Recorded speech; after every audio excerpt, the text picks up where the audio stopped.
Welcome back, everyone, to another deep dive. Today, we're going to be looking at reconciliation in Australia. And Particularly after the no vote on the Indigenous voice to Parliament. yeah, definitely a very emotional time, I think, for a lot of people and lots to reflect on. Oh, sure. And to help us kind of navigate this complex landscape a bit, we're going to be looking at a report that was put together by the Governor's Leadership Foundation in partnership with Reconciliation SA. Yeah. So this report really kind of gives us an insider's look at, the challenges and opportunities facing reconciliation efforts right now. It does. It's a really interesting blend as well because we're getting perspectives from Reconciliation SA, kind of that organizational level, and then we're also hearing from community members. Yeah. So we're getting both sides of the story, which is really interesting. Yeah, I think that's going to be really insightful. So to kind of set the scene a bit, I think it's worth acknowledging that reconciliation in Australia has a long and complicated history, going all the way back to the impact of colonization in 1788. Yeah, and I think it's important to, we can't forget those major events like those stolen generations. Yeah. The forced removal of Indigenous children, and then also the 1967 referendum, which marked a step forward. But, more recently, things like the Mabo decision and the Uluru Statement from the Heart have continued to shape this conversation. Yeah, definitely. So despite some progress, it's been a bit of a bumpy road, and the recent no vote on the voice to Parliament adds another layer of complexity to this. The report doesn't really dive into the specific reasons for that failure, but it does highlight a few factors that might have contributed to the outcome. Yeah, I mean, things like a lack of widespread support from political parties, the no campaign, and how they used fear and misinformation to kind of sway people. Those are definitely contributing factors to that no vote. Yeah, the report also mentioned Andrew Gunstone's observation that many non-Indigenous Australians have kind of moved on with their lives since the referendum, and that any remaining support, might be a bit superficial, which is kind of disheartening to hear. It is, yeah, it's sad to think that momentum has kind of been lost. Yeah. But the report does point to, some areas of hope and optimism. Okay. And it names Victoria and South Australia as kind of leading the way. Oh, interesting. In actually implementing those principles of voice, treaty, and truth as outlined in the Uluru Statement from the Heart. Yeah, right. So with kind of that backdrop in mind, let's shift our focus a bit to Reconciliation SA. They're a not-for-profit organization based in Adelaide. Yep. And they're dedicated to strengthening relationships between First Nations peoples and the wider Australian community.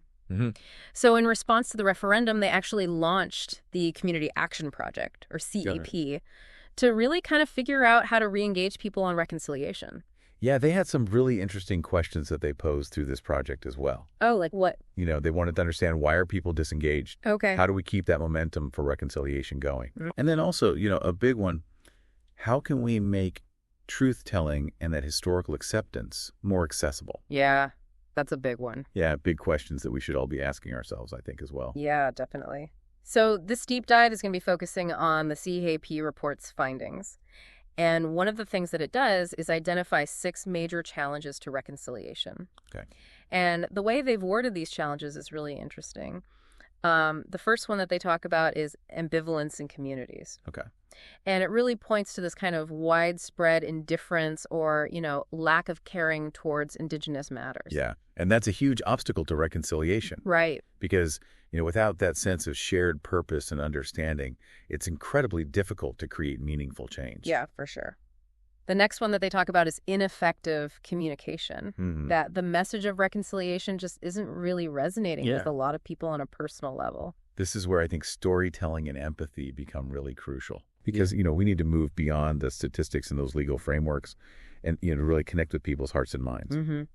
The third one that they talk about is this lack of engagement with Yes Campaign allies. Okay. So, Reconciliation SA hasn't really fully capitalized on the energy of those who supported the voice. Yeah, I see what you mean. Yeah. It's a bit of a missed opportunity because you can imagine the passion and the knowledge that exists within that group of people that could be, channeled into ongoing reconciliation efforts. Yeah, totally. The fourth challenge that they talk about is, and this one really resonated with me, the emotional complexity of truth-telling.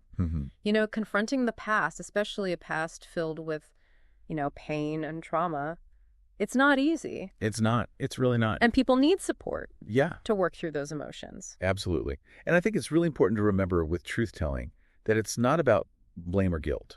Right. It's about understanding and empathy. Yeah. And for that to occur, we need to create safe spaces for dialogue and for healing. Yeah, for sure. The fifth challenge that they highlight is educational gaps. Okay. So the report acknowledges that, Aboriginal culture is part of the school curriculum, Right.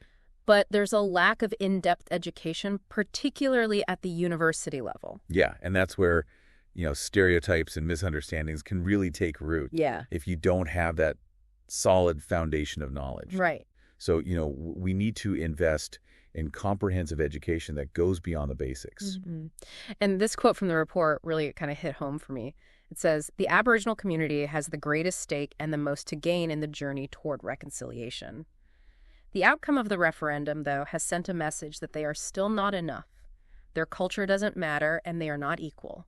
Wow. Yeah, that's heavy. It is. And it really highlights, that disconnect and that disillusionment that exists for a lot of people in the Aboriginal community. Yeah. It really suggests that current reconciliation efforts might be missing the mark in a sense, that they might be overlooking those core emotional needs. Yeah. And the sixth challenge that they identify is this misalignment between strategy and action. Okay. So there's a tension between reconciliation, essays focus on, high-level strategies, Right. and the need for more grassroots community-driven action. Yeah, it raises that question of how to balance leadership and empowerment.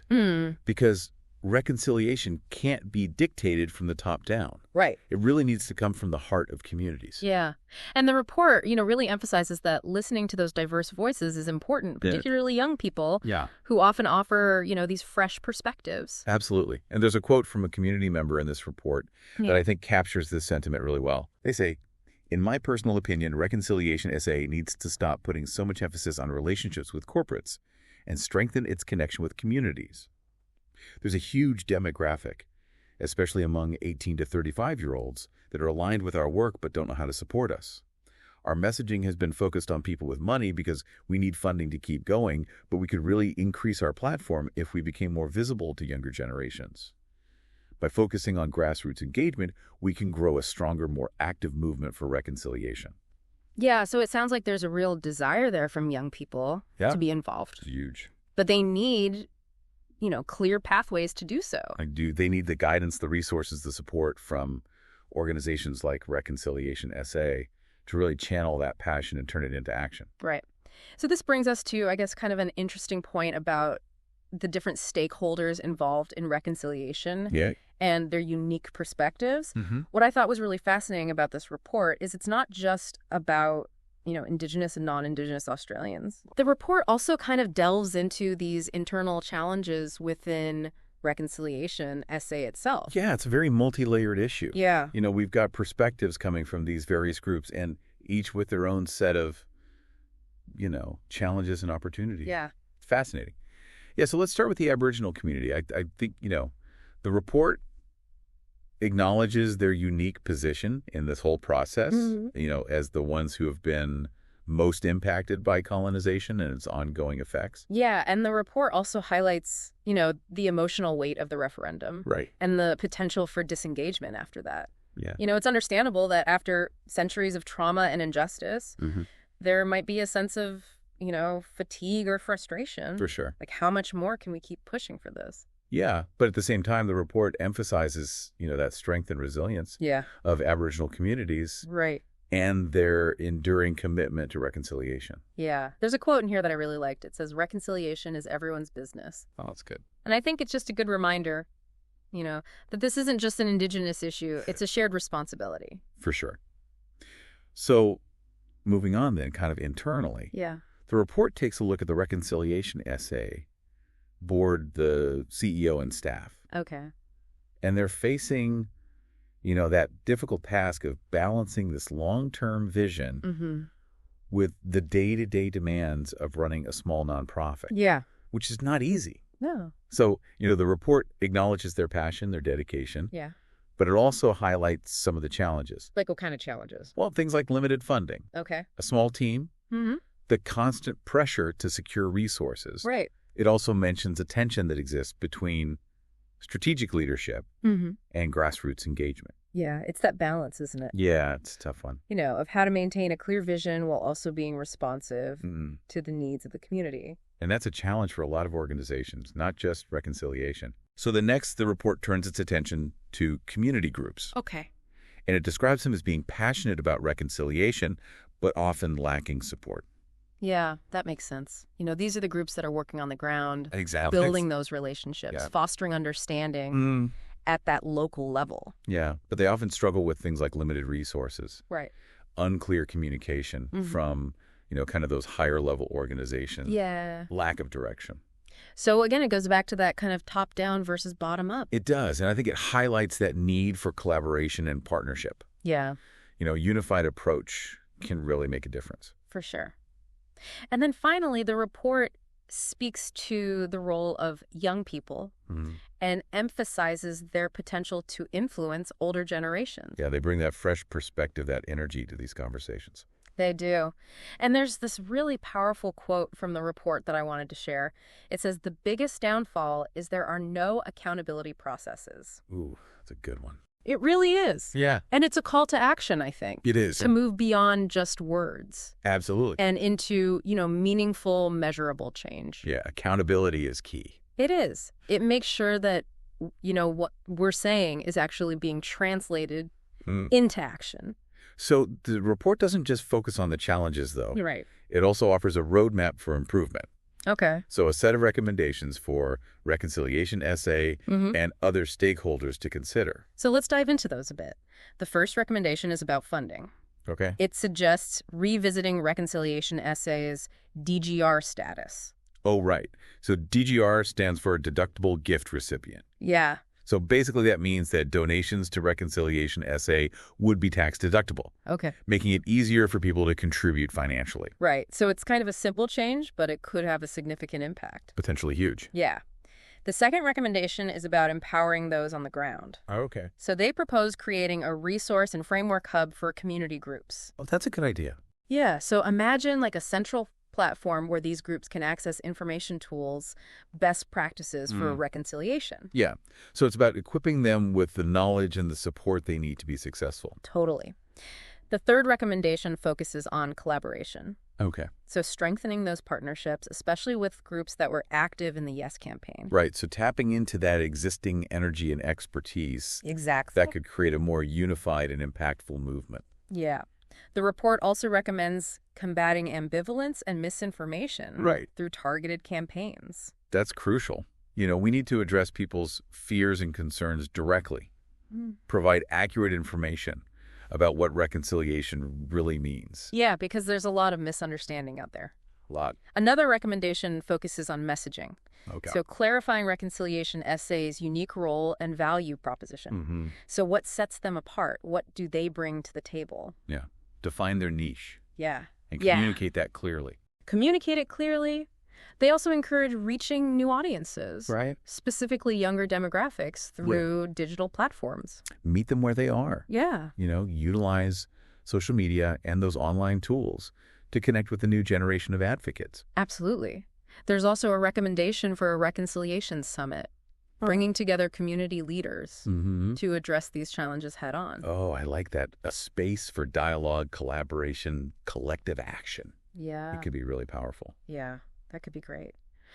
The report also advocates for deeper cultural understanding. They recommend pushing for cultural immersion programs and enhancing Aboriginal cultural education in schools and universities. That's where long-term change begins, Yeah. right? Yeah. By educating young people about Indigenous history and culture, Yes. Yeah. we're fostering a more just and equitable future. Absolutely. It also suggests mandating cultural training with a focus on anti-racism in workplaces. Ooh, that's a good one. Yeah. So it's about going beyond just awareness and into action. Creating a culture of respect and understanding. In all areas of life, not just in the classroom. Exactly. And then finally, they have this really interesting idea Okay. about exploring the development of an Indigenous unifier. Oh, interesting. Like what kind of thing? They give the example of the Maori haka in New Zealand Oh, okay. as a way to foster unity and pride. Yeah, that's a powerful image. It is. Something that celebrates indigenous culture and brings people together. Yeah, it's something to think about, for sure. So, in addition to all these recommendations, Mm-hmm. the report also kind of dives into reconciliation essays, internal operations. Okay. They do a SWOT analysis. Right. Strengths, weaknesses, Right. opportunities, threats. Exactly. Yeah. To understand where they stand as an organization. Yeah. And it gets pretty detailed, but I think we can just pull out some of the key highlights. Yeah, that sounds good. So on the strengths side, Okay. they highlight their focus on cultural awareness, Mm-hmm. their track record with events like the Reconciliation Week breakfast, Right. their community-centered approach, and their dedicated staff. So strong foundation. Yeah. But they also acknowledge their weaknesses. Okay. What are those? So things like limited resources, Yep. Classic. lack of cohesion between state-based efforts, challenges with visibility, Okay. and a board structure that could benefit from more strategic depth. Right. They also recognize their reliance on a few key individuals, There. which could pose a risk. Yeah, if those people leave, Exactly. then you're in a bit of trouble. Yeah, so it's classic Sure. small organization challenges. Yeah, doing a lot with a little. Doing a lot with a little. Bye. But then they shift to opportunities. Okay, let's hear it. And this is where it gets exciting. All right. They talk about engaging youth through digital platforms, Yep, we talked about that. expanding their reach into regional areas, enhancing their training programs, Okay. building strategic alliances, mobilizing volunteers. A lot of good stuff there. Lots of potential. Yeah. They even suggest simplifying their marketing message. Oh, that's a good point. To make it more accessible to a wider audience. Sometimes you get caught up in the jargon Yeah. and forget to speak plainly. And then, of course, they acknowledge the threats that they face. Okay. So things like negative perceptions fueled by social media, Right. Social media can be a double-edged sword. the difficulty of securing that corporate buy-in, Yeah. the risk of losing relevance after the referendum, and that ever-present possibility of donor fatigue. For sure. So it's a reality check. Yeah. But I think it's also a sign of, their honesty and their willingness to face these challenges. Being realistic. So they don't just stop there, though. Okay. They go on to do a risk assessment, Okay. comparing the dangers of inaction to the risks of taking bold steps. Okay. And it gets a bit technical, but essentially what they're saying is that staying stagnant can lead to staff turnover, burnout, financial instability, a conservative approach to governance, and a potential loss of reputation. Right? So not moving is also risky. Right. Inaction is risky. Yeah. But taking risks also comes with its own challenges. Of course. Alienating staff or partners Right. who aren't ready for change, financial strain from experimental strategies, and potential reputational damage if those strategies fail. Yeah. So you're damned if you do, damned if you don't. It's a delicate balancing act. It is. You have to be courageous enough to innovate, Yeah. but also wise enough to manage those risks. It's a tightrope walk. It is, for sure. And the report acknowledges that there's no easy answer. It encourages reconciliation essay to find that sweet spot between caution and courage. Easier said than done, I think. So to get a bit more of a personal perspective, Okay. the report includes feedback gathered from interviews Okay. with reconciliation essays, CEO, board members, and staff. Right. So we're hearing it straight from the horse's mouth, so to speak. Exactly. And it provides a glimpse into the internal dynamics at play. What are some of the key takeaways from those interviews? Well, one recurring thing that really stood out is this issue of limited resources. Right. Not surprising. It's clear that they're accomplishing a lot with very little. Yeah. Doing their best with what they've got. A staff member is quoted as saying, "Because we're such a small team and we're still under-resourced." Yeah, it's constant struggle. But despite those limitations, there's a strong sense of passion and commitment that comes through. Good. It's good to hear. Yeah, like this quote from another staff member, "Reconciliation is everyone's business." Oh, I like that one. It really underscores that this isn't just the responsibility of one organization. It's on all of us. It's on all of us. Now, the report also shares some interesting perspectives on the role of education. Okay. One board member stated there is a huge role for higher education institutions in providing reconciliation education, but success has been limited to date. Yeah, that's a real shame. Universities have the potential to reach such a vast and influential audience. They do. And another staff member pointed out that anyone working from early childhood to secondary schools and the teachers who are going through those teaching degrees, they spend such a small amount of time in their four-year degree on Aboriginal and Torres Strait Islander perspectives. Yeah, that's concerning. It is. If teachers aren't adequately prepared to teach about indigenous history and culture, Right. then how can we expect students to develop a deeper understanding? Yeah, it's a systemic issue It is for sure. that needs to be addressed, and it goes beyond just the classroom. Okay. The report also features some really powerful insights on the importance of truth-telling. Oh. For example, one staff member said, "We have a low racial threshold in Australia. Oh. We won't talk about race. This is uncomfortable and problematic." That's really interesting. And another staff member added, "Our first step with non-Indigenous people, in particular white people, is actually doing anti-racism work." That's a good point. It is. It really underscores that responsibility of white Australians in dismantling systemic racism. It's about acknowledging those power dynamics at play and taking steps to address that inequality. Absolutely. The report also includes some really thought-provoking comments on the need for structural change. Okay. One staff member said we need structured investment and a national consciousness. So it's about recognizing that individual efforts, while important, aren't enough. Right. We need systemic solutions Yeah. to address systemic problems. And another staff member put it even more directly. They said, this is white people's work. Wow. It's a direct challenge to white Australians It is. to step up and take responsibility. Yeah, it's a call to action, isn't it? It is. It's a recognition that those who hold the most power have the greatest responsibility to create change. To wrap up this section on the internal dynamics, Okay. let's just look at the report's key findings. Right. So it kind of paints a comprehensive picture of the situation. One of the most interesting things that they found was this misalignment in how reconciliation essays' purpose is articulated. Oh, okay. So internally, there's a lack of clarity, Yeah. which can lead to confusion Right. and diluted messaging. Communicating with the public. Yeah, it's like trying to hit a moving target. Exactly. Without a clear and consistent message, it's difficult to achieve your goals. And they reiterate the ongoing issue of limited resources. Right. Both financial and human. Yeah. They're stretched thin, which hinders their ability to innovate and expand their reach. Or doing what they can. Yeah. And they point out that their current engagement strategies, while they're effective for their existing members and allies, they aren't reaching the broader community, Right. particularly those who voted no in the referendum. That's a really crucial observation. It is. If they truly want to make a widespread impact, Yeah. they need to engage with those who are most resistant To the message. to the message. It's about bridging those divides. Yeah, finding that common ground. Exactly.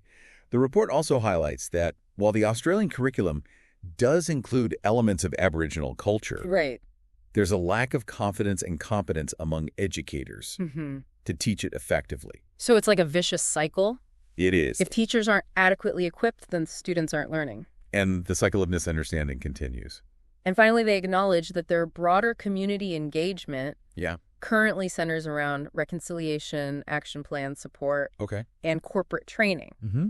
So while these are valuable Sure. starting points, Yeah. they tend to offer only a surface-level understanding Right. of reconciliation. So it's a good foundation, Yeah. but deeper engagement is needed. Yeah, to really challenge those assumptions and transform perspectives. Absolutely. Yeah. So how can we move beyond these limitations then Yeah. and engage with those who may not initially be receptive to the message of reconciliation? Well, the report offers some insights Go. into how to connect with those who voted no in the referendum. And they acknowledge that the no vote encompassed a spectrum of viewpoints, Right. ranging from prejudice and outright racism Yeah. to a more ambivalent lack of understanding. Okay, so it's not a homogenous group. It's not a homogenous group at all. And they make this really interesting point. Yeah. People don't fear change itself. They fear loss. Oh, that's interesting. And I thought that was such a good point, because if we can understand what people are afraid of losing, we can start to address those fears and Right. build bridges. So instead of focusing on, these abstract concepts, Yeah. we need to speak to people's concerns. Yeah, their anxieties in a way that resonates with them. Absolutely. And the report suggests that this fear can actually be an opportunity Okay. by openly addressing those concerns about treaties, Okay. by promoting Indigenous culture in a way that highlights shared values, and by collaborating with those who share a similar vision. Right. Reconciliation SA can actually expand its reach and influence. It's about building those relationships, even with those who might seem opposed Exactly. to your message. It's about finding common ground. It is. It's the hard work of reconciliation. It is. But it's the essential work. But I think what this report really offers us is a path forward. Yeah. It doesn't shy away from the challenges, but it provides a roadmap for creating a more just and equitable future for all Australians. Yeah. Yeah. It really is a journey we must all take together. So I think before we wrap up this deep dive, it would be helpful to recap those recommendations. Yeah, let's do it. They offer tangible steps for reconciliation essay, but they also, I think, offer food for thought for all of us. Absolutely. So first up, we have the suggestion to revisit that DGR status. Right. Make those donations tax deductible. Yep. Open up more funding. Yeah. Then there's the idea of creating that centralized resource hub. Right. For community groups to have all the information. Yeah, the tools, the guidance that they need. Exactly. And strengthening those partnerships with the Yes campaign allies. Harness that energy. Yeah. Create a more unified movement. That's right. And combating misinformation. Absolutely. Through those targeted campaigns. Yep. Clarifying reconciliation essays' role. That's a big one. What do they bring to the table? Making sure everyone knows, what their unique contribution is. Yeah, make it crystal clear. And then connecting with younger generations. Yes. Utilizing those digital platforms. Absolutely. And that reconciliation summit. Right. Bring everyone together. Get those leaders in the same room. Drive some collective action. Yeah. And then advocating for more cultural immersion programs. Yeah, not just in schools and universities, but in workplaces as well. Everywhere. And then, of course, that intriguing idea of exploring an indigenous unifier. Oh, yeah. That could be something really special. It could be really powerful. Yeah. And there was one more that I wanted to mention. Okay. The suggestion to review the composition of Reconciliation Essays Board. Oh, right. Make sure they've got the right skills and expertise. To lead the organization. Exactly. To set them up for success with strong strategic leadership. That's a great point. Yeah. So as we come to the end of this deep dive, I don't know about you, but I'm feeling kind of cautiously optimistic. Yeah, I think that's a good way to put it. The challenges are significant. They are. But I'm inspired by the potential for positive change. I think it's a pivotal moment. It is. The choices we make now will have a lasting impact on the future of reconciliation. And it's not just up to organizations like Reconciliation SA. No, it's up to all of us. It's up to each and every one of us to play a part, no matter how small. So I have a question for our listeners. Okay. What's one step you can take today to contribute to reconciliation in your community? That's a good question. Could you start a conversation with someone? Could you learn more about Indigenous history and culture? Yeah. Could you support an organization that's doing this work? Every action, every conversation, every bit of learning, it all adds up. It does. So by working together, I truly believe we can make a difference. Thanks for joining us on this deep dive into reconciliation in Australia. We hope you found it insightful, and we hope it sparked your curiosity and inspired you to take action.